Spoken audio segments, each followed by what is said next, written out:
नमस्कार दोस्तों। आज हम बात करेंगे क्रिप्टो करेंसी के बारे में, क्योंकि अगर आप देखिए तो पिछले 4-5 वर्षों से एटलीस्ट भारत के अंदर इसकी काफी चर्चा होने लगी है। और रिसेंटली जिस तरह का ग्रोथ इसमें देखने को मिला है, अभी तो प्राइस इसका $60,000 एक बिटकॉइन अगर आप देखोगे तो उसकी वैल्यू $60,000 से भी ज्यादा हो चुका है। वो एक प्रकार की क्रिप्टो करेंसी है। इस तरह के बहुत सारे आपको क्रिप्टो करेंसी देखने को मिलेंगे जो मैं आपको डिस्कस करूंगा वीडियो में।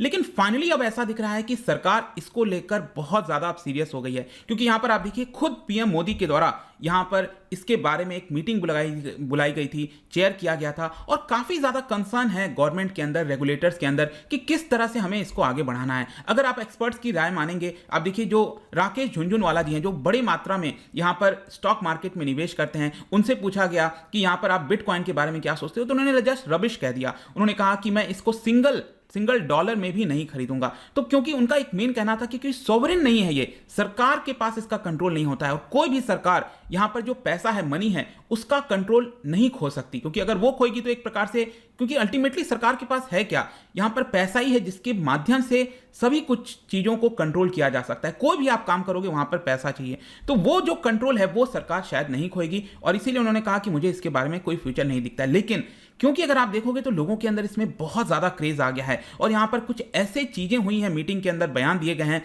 उसी के बारे में मैं आपको बताऊंगा। और इस समय राय क्या है आरबीआई का, सरकार का, वो सब कुछ हम देखेंगे। काफी कुछ जानने को है, चलिए आगे बढ़ते हैं। लेकिन उसके पहले अगर आप यूपीएससी या फिर किसी एग्जाम की तैयारी कर रहे हैं तो आप हमारे ऐप को डाउनलोड करिए या फिर studyiq.com विजिट करिए, वहां पर सारी जानकारी आपको मिल जाएगी। चलिए देखते हैं सबसे पहले हम इसके बारे में। लेकिन ये क्रिप्टो करेंसी है क्या, जल्दी से मैं आपको बता देता हूं। पहले भी हमने कई बार डिस्कस किया है। सिंपल शब्द में मैं बताऊं तो it is a digital currency, virtual currency.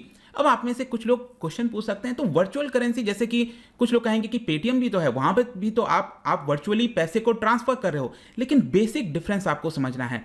यहां पर जब आप पेटीएम या मोबीक्विक या इस तरह के माध्यम से जब आप ट्रांजैक्शंस करते हो, तो वो आप डिजिटल ट्रांजैक्शंस कर रहे हो, वो क्रिप्टो करेंसी नहीं कहलाएगा। क्यों? क्योंकि उसका फिजिकल फॉर्म आपको कहीं ना कहीं देखने को मिलेगा। मतलब कि सपोज आपने ₹1000 किसी को ट्रांसफर किया, पेटीएम किया, तो वो ₹1000 का नोट हमारे सिस्टम में मौजूद है, उसका फिजिकल फॉर्म सिस्टम के अंदर मौजूद है। लेकिन ये जो क्रिप्टो करेंसीज होती हैं उसका कोई फिजिकल फॉर्म नहीं होता। और इसकी सबसे बड़ी खास बात यह है कि ये सेंट्रल अथॉरिटी के बाहर होता है। जो भी आप ट्रांजैक्शंस करते हो अभी के लिए पेटीएम वगैरह माध्यम से, तो वो आपका जो है सरकार के द्वारा इशू किया जाता है नोट, तभी आप उसको कर पा रहे हो, अदरवाइज आप नहीं कर सकते थे। सरकार का कंट्रोल है, कितना भी मनी का सप्लाई कर सकती है, वहां पर मनी के सप्लाई को हटा सकती है, वो सरकार मैनिपुलेट कर सकती है चीजों की। लेकिन क्रिप्टो करेंसी एक ऐसी चीज है जिसको सरकार मैनिपुलेट नहीं कर सकती, बिल्कुल भी नहीं कर सकती। तो इसके लिए ये क्रिप्टो करेंसी को लेकर काफी ज्यादा डिबेट होता रहता है। और इसका एक और चीज है कि ये बहुत ज्यादा सिक्योर बताया जाता है, क्योंकि यहां पर इसको काउंटर फीट करना, जैसे कि आज के डेट में तो क्या है, 2000 का जो नोट आया था, तो आपको याद होगा डिमोनेटाइजेशन हुआ था, तो ये कहा जा रहा था बहुत सारे नकली नोट हैं। और ये बात सही भी था, कुछ हद तक उसमें से जो पहले के नोट्स थे वो आपके बाहर हो गए थे, राइट। उसका कोई वैल्यू नहीं बचा था, 500 और ₹1000 के जो डिमोनेटाइज किए गए थे नोट्स, राइट। तो यहां पर ये जो क्रिप्टो करेंसी है, आप उसका डुप्लीकेट नहीं निकाल सकते, और ये सिक्योर रहता है। मतलब कि कोई चुराना इसको बहुत ज्यादा मुश्किल है, क्योंकि डिसेंट्रलाइज्ड नेटवर्क पर बेस्ड है। ब्लॉकचेन टेक्नोलॉजी अक्सर आप सुनते होंगे, तो अलग अलग ब्लॉकचेन पर ये आपका नंबर सिक्योर रहता है, जिसकी वजह से ये क्रिप्टो करेंसी काफी सिक्योर मानी जाती है। तो आई होप कि आपको समझ में एक आइडिया लग गया होगा क्रिप्टो करेंसी है क्या। अब हम देखते हैं कि यहां पर हुआ क्या है। प्राइम मिनिस्टर नरेंद्र मोदी जी के द्वारा सैटरडे की बात है, एक high level meeting crypto currencies को लेकर बुलाई गई थी। अल्टीमेटली डिस्कस किया गया था कि इसको लेकर क्या करना है, जिसमें आरबीआई हो गया, सेबी हो गया, securities exchange board of India हो गया, इसके अलावा और भी कई सारे मेंबर्स आपको देखने को मिलेंगे। और रिसेंटली पिछले एक दशक में आप देखिए जो प्राइवेट डिजिटल करेंसीज है, ये क्रिप्टो करेंसीज हैं, वो काफी पॉपुलर हुए हैं। और इसी की वजह से जो रेगुलेटर्स और गवर्नमेंट है वो इसको लेकर स्केप्टिकल हैं कि ये आगे इसका फ्यूचर क्या होगा, क्योंकि इससे रिलेटेड बहुत सारे आपको रिस्क देखने को मिलता है, जो कि मैं आगे आपको वीडियो में बताऊंगा कि इस मीटिंग के अंदर क्या बोला गया है। लेकिन अल्टीमेटली मैं आपको बता दूं कि ये मीटिंग पीएम मोदी के द्वारा तब आई है जब already home minister, finance minister, RBI, बहुत सारे लोगों ने जो एलिबरेट एक्सरसाइज है क्रिप्टो करेंसीज को लेकर, वो ऑलरेडी बातचीत आपस में की है। और साथ ही साथ जो एक्सपर्ट्स हैं उनके साथ बातचीत किया गया है, देश के अंदर, वर्ल्ड में किस तरह का सिचुएशन हो सकता है, ग्लोबल एग्जांपल्स क्या हैं, इसको लेकर ऑलरेडी चीजें हो रखी थी। और फाइनली जाकर पीएम मोदी ने ये मीटिंग बुलाई है। अब क्वेश्चन आता है कि इस मीटिंग के अंदर सबसे पहला चीज क्या बोला गया जिसको लेकर चर्चा हो रही है, और वो ये है कि मिसलीडिंग द यूथ। आपने देखा होगा, मैं आपको एग्जांपल बताऊं तो अभी क्रिकेट वर्ल्ड कप चल रहा था T20, उसमें आई एम श्योर आपने देखा होगा बहुत सारे ऐड आ रहे थे लगातार क्रिप्टो करेंसी के। तो ऐसे ऐड आ रहे थे जैसे लग रहा था कि मतलब कि मानो बाकी कोई प्रोडक्ट बचा नहीं है, इतना ज्यादा ऐड देखने को मिल रहा था। तो यहां पर कंसर्न यही बताया गया कि जिस प्रकार से क्रिप्टो करेंसी का एडवर्टाइज किया जाता है और लोगों को इस तरह से बताने की कोशिश की जाती है कि इससे बहुत प्रॉफिट हो सकता है, इसमें निवेश करिए, ये प्लेटफॉर्म हम आपको दे रहे हैं, तो ये जो मिसलीड किया जा रहा है युवकों को, इससे हमें कहीं ना कहीं सावधान हो जाना चाहिए। क्योंकि ये जितने भी एडवर्टीजमेंट होते हैं वहां पर ओवर प्रॉमिस किया जाता है, ये नॉन ट्रांसपेरेंट है, it is the signalling of strong regulatory step. और इसी की वजह से ये जो बयान आया है, इसकी वजह से एक्सपर्ट्स का मानना है कि ये एक तरह का सिग्नल दिया जा रहा है सरकार के द्वारा कि एक बहुत ही स्ट्रॉन्ग स्टेप लिया जा सकता है क्रिप्टो करेंसी को लेकर।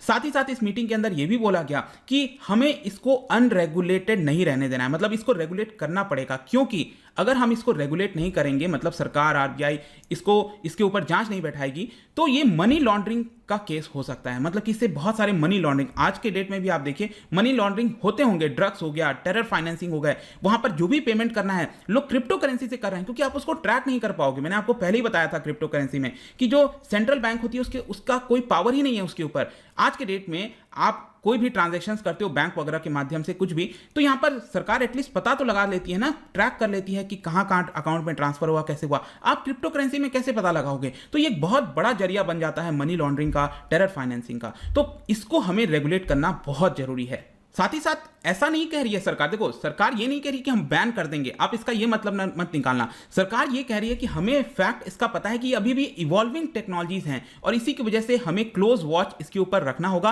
और प्रोएक्टिव स्टेप लेने होंगे। भले आगे चलकर कुछ इससे नुकसान हो जाए, देश को कुछ प्रॉब्लम हो जाए, उसके पहले ही हमें यहां पर स्टेप उठाना होगा। और इसके अंदर एक कंसेंसस ये भी बनाने की कोशिश की गई कि जो गवर्नमेंट है वो प्रोग्रेसिव और फॉरवर्ड स्टेप लेगी, मतलब कि फ्यूचर को ध्यान रखते हुए। ऐसा नहीं कि अचानक से बैन कर दिया जाएगा और सबका पैसा डूब जाएगा, ऐसा सरकार नहीं कह रही है।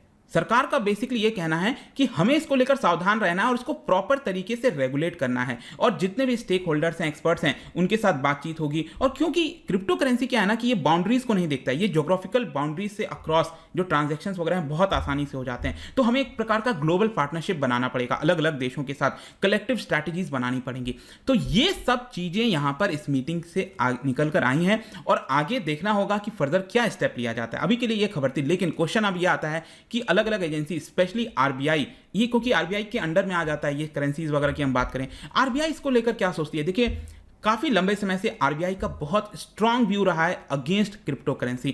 क्लियरली बोला गया है, बार बार बोला गया है कि ये देश को सीरियस थ्रेट पहुंचा सकता है macro economic and financial stability को लेकर देश के अंदर, और इसीलिए आरबीआई कभी भी क्रिप्टो करेंसी के फेवर में नहीं रही है। क्योंकि वो अक्सर आप देखोगे उन्होंने ये भी डाउट उठाया है कि जितने इन्वेस्टर्स ट्रेड कर रहे हैं क्या वो भारत के अंदर ही हैं, क्या ये नंबर सही है, जिस प्रकार से इसका वैल्यू बताया जाता है क्या वो एक्चुअल में उसकी वैल्यू है। अगर मैं आज के डेट में कह रहा हूं कि 1 बिटकॉइन की कीमत $60,000, 65,000, कभी इसकी कीमत यहां पर $5 भी नहीं हुआ करती थी, आज के डेट में इतना कैसे कोई करेंसी बढ़ सकता है, इसको लेकर यहां पर बहुत ज्यादा डाउट है। और इसीलिए मैं कह रहा हूं कि कंसर्न आरबीआई ने हमेशा दिखाया। आप रिसेंटली बयान देखो, वेडनेसडे को ही यहां पर जो आरबीआई गवर्नर शक्तिकांत दास जी हैं, उन्होंने ये फिर से इसी चीज को रिपीट किया कि ये सीरियस थ्रेट है हमारे फाइनेंशियल सिस्टम को लेकर, क्योंकि ये सेंट्रल बैंक के द्वारा रेगुलेट नहीं किया जाता है। और ये जो भी बयान आया था आरबीआई का, मैं आपको बता दूं, ये जस्ट आया है आरबीआई के द्वारा एक इंटरनल पैनल रिपोर्ट जो है वो आने वाली है अगले महीने।